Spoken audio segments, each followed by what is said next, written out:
Well, hey everyone, thank you so much for tuning in today for another one of our resource panels in this series, Somehow God is Good, where we are really taking a look at God's goodness in the midst of things like waiting and success, but also suffering and relationships. And today we're really excited to continue the conversation for the purpose of having conversation with our families. And with others throughout the week. That's kind of been the whole idea of these panels, is that we would take the message from each week and we would dive in a little bit deeper and then talk about it as a family. Well, today we're going to shift gears just a little bit and we're going to move away from just conversation with family and look through the lens of marriages. And it's our prayer that our marriages would be encouraged and enriched through this conversation. And if you don't know me, my name is Brad Beggs. I'm our campus pastor at Swickley Valley, and I am joined today by dear friends Kent and Erica Chevalier. They are chaplains to the Pittsburgh Steelers, but even more than that, they are dear friends to Northway. And personally, dear friends to my wife Amanda and I. You guys have been such a source of encouragement and a voice of truth for many years. Just being in that little mini season ahead of us, just with kids and in life, we've really looked to you in many ways, and God has used you to encourage. Well, we go back a ways, Brad, because when you and Amanda were just dating, engaged, then you came to share an office with me, yes. And we got nothing done. We didn't. We were useless. Yeah. That's right. And it's good. It's good to be here with everybody. Great Thanks friends. for having us, man. Yep, absolutely. So today's conversation, to kind of jump in, I'd love to ask you a big question right off the bat. You know, a few years back, you and Erica had to make a big decision. You stepped out in faith in a big way. Could you maybe share with us how you two processed that together as a couple, like as a marriage, leaving full-time ministry and stepping into this beautiful opportunity, but also kind of unknown and scary? How'd you process that as a couple? Yeah, I mean, I would say we processed it together.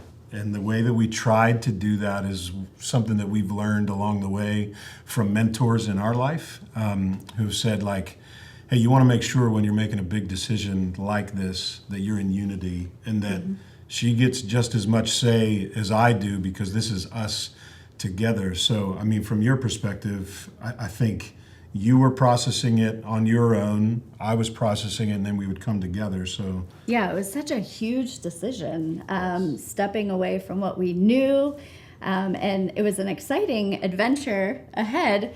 But I think for us, one of the more practical ways was praying together through that decision, but we also very strategically prayed separately and individually for a period of time. Yeah.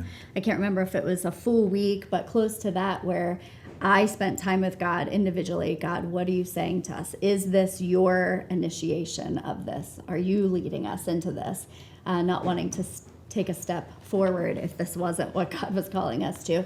And Kent did the same. And then having set prior to that time of prayer of, this is the day we're going to talk and we're going to meet. And we're not going to talk about it a lot during that week. We're really just going to focus in on what God is saying individually to us. And we had learned that process from Dave Buehring and his wife, Cheryl. Yep. Yes. You know, this, when you're making a decision together, you know, we spent time together, spend time apart seeking the Lord together, fasting and praying. But then at the same time, I would also add, we met with mentors. Yes. You know, I called Dave Buehring. I called my pastor who's in Detroit, and I said, hey, this is the situation. What do you think? I remember going to Scott Stevens and saying, hey, this is obviously going to, you know, an opportunity here, but it's going to mess with Northway, and I don't know if I can do both or whatever. Sure. So it was just wise, I think, and that Dave Buehring helped me with that. Like, hey, make sure that Scott's in the loop on everything, so that if you do leave Northway, you're leaving extremely well.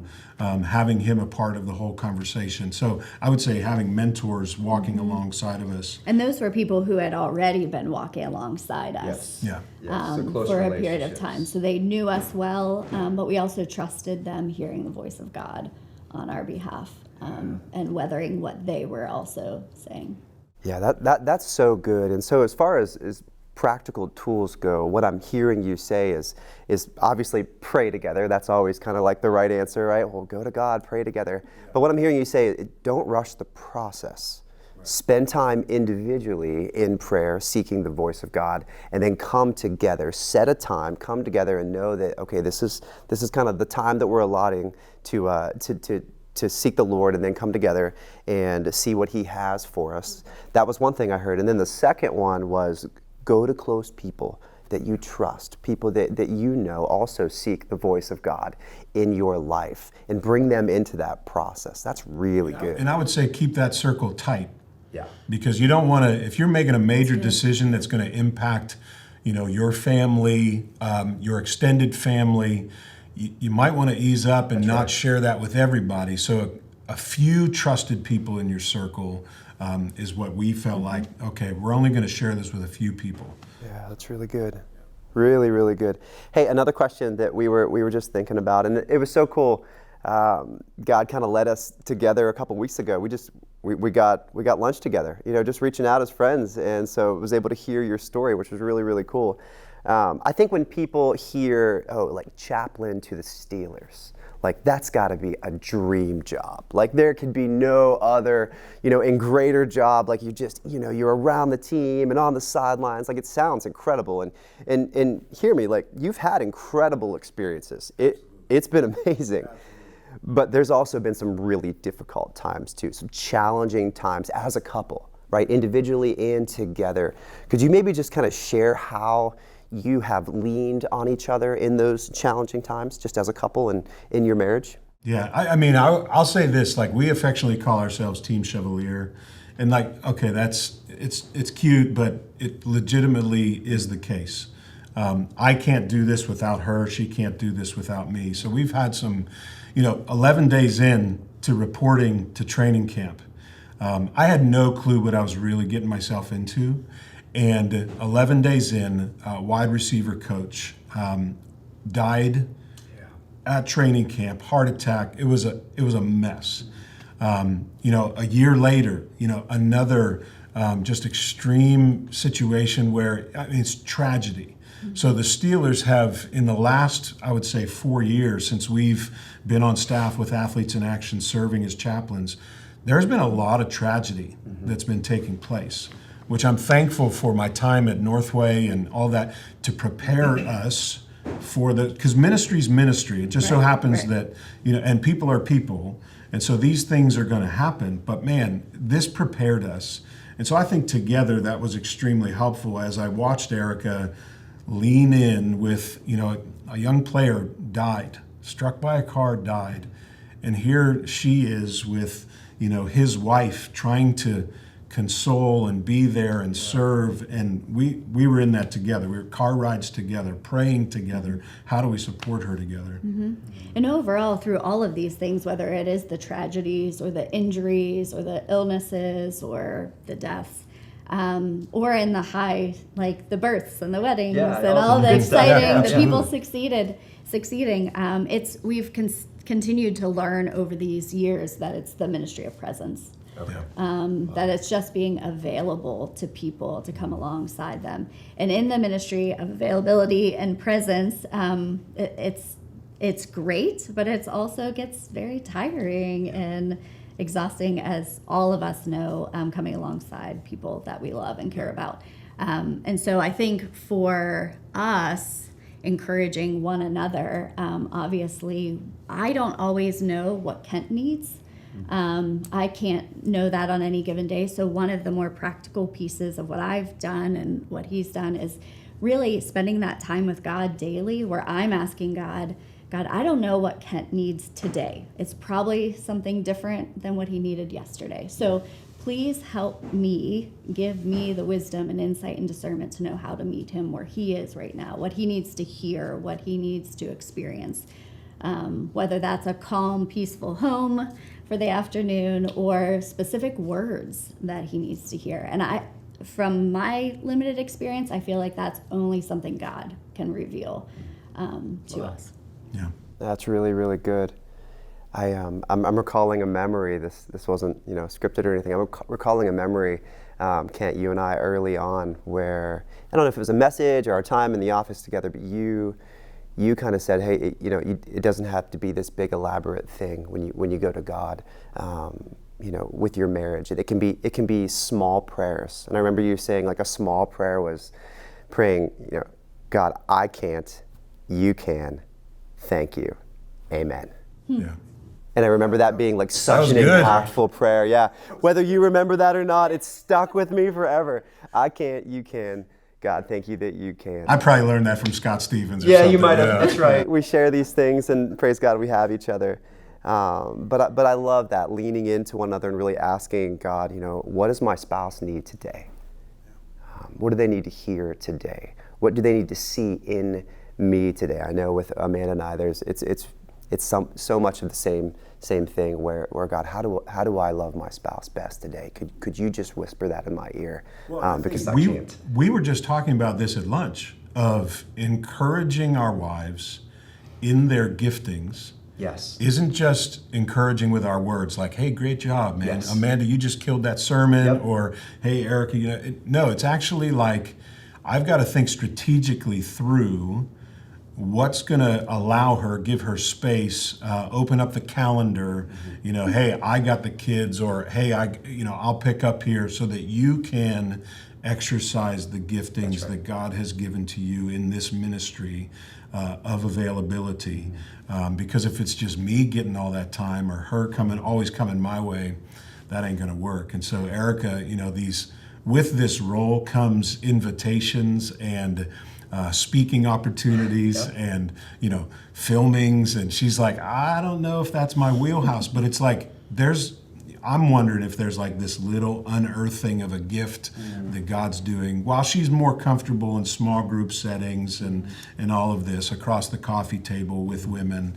I'm just going, Erica, when you speak, something happens in people's life. And so I'm not going to force it, but I'm just going to, how do we make room for her gift, of what God's doing in her life? I've just watched you kind of unearth, that's probably the wrong way to say it. No, that's beautiful though. And I think, for anybody who is tuning in today and you're in a relationship in your, marriage, you're a couple, encouraging one another in your giftings is such a joy. Sometimes it's all about us, but really when we can get past that and really just nurture a gift that maybe your spouse doesn't even know they have fully, or they do, but they haven't stepped into what you can see. A daily encouragement in that way is huge. You just watch your relationship blossom in that way. Hey, another question. So around the Steelers organization, you're clearly with the players. You're with the guys, and talk a little bit about your time with the couples, like whether that's a girlfriend or a spouse specifically. How do you encourage them in a way of having a godly relationship? Just some like practical things there that might apply to just us non-football players, right? Like I clearly didn't make the cut in that way, right? I'm a runner, not on the field, but just in our relationships, just how do you encourage those guys? And those couples in having a godly marriage and a godly relationship. So we had this incredible opportunity to meet with these couples on Monday nights for couples. Okay. These nights are great because we can create date nights for them to be able to be like with each other, but also used as ways to be able to pour into them and talk about things like expectations or conflict or all of these things that we experience in our daily lives and our marriages. Yeah, and I think one of the really cool privileges is to be able to, just as a pastor, I've always said this, to participate in someone's wedding day is the best day ever. I've got the greatest job ever. Yeah. So, but what's really wild in doing pre-marriage counseling now with Erica, because these women, like the way that our settings kind of work, I'm in the facility with the guys, Erica's in homes or coffee shops with the ladies, and on these couples nights, we're together. So I don't get much time, FaceTime with the ladies and vice versa. So when we get to do these pre-marriage meetings, man, it's fun to be able to do that together with them. And it's just simple things like, okay, what are you bringing into this marriage? Because if you aren't talking about all that garbage that you're bringing with you, the baggage that we all have, That's right? It's time to get it out onto the table right now. And so, yeah, I mean, high privilege to do the wedding, but man, it's work to get in a couple's face and say, okay, we need to talk about this. How are you guys going to process this? In-laws and, the expectations, who's doing what. And so those are fun conversations, but tough conversations to have with these couples. So, and also in spots in marriage where we are now, way into marriage. we just celebrated 24 years, man. Yes, and on the same day, Yes. Amanda and I celebrated 14 years. Exactly. 10 years apart. I love double it. anniversaries. So Just same. yesterday. Like, Yeah. so Come on, when guys. you're looking back, Brad, too, at the things like what you don't know when you're stepping into marriage. And so we just count it a high privilege to be able to be at that spot in someone's life, to be able to say, now decades later, these are the things I wish I would have known, or I would have done, or I would have stepped into. And I think one of the things that we're trying to, when we have the opportunity to speak or just even educate, these are normal men and women. Yes. But these ladies are brilliant. They've got their own careers. They get all this. These guys are really good at what they do. They've made it to the NFL, right? But they're normal couples trying to figure out things just like you and I are trying to figure out things in marriage or, pre-marriage, conversations. So one of the things that we're saying is pray for these NFL couples. When you're watching them on television, yes, I'm a huge Steelers fan, always have been, always will be.